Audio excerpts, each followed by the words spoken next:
सर्वमङ्गलमाङ्गल्ये शिवे सर्वार्थसाधिके शरण्ये त्र्यम्बके गौरी नारायणी नमोऽस्तुते।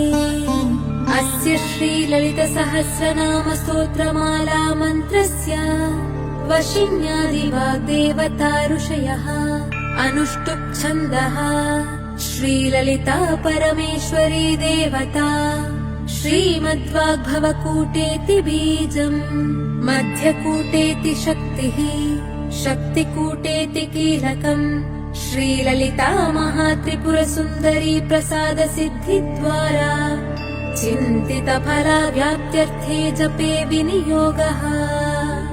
ध्यानम् सिन्दूरारुणविग्रहां त्रिनयनां माणिक्यमौलिस्फुरत् तारानायक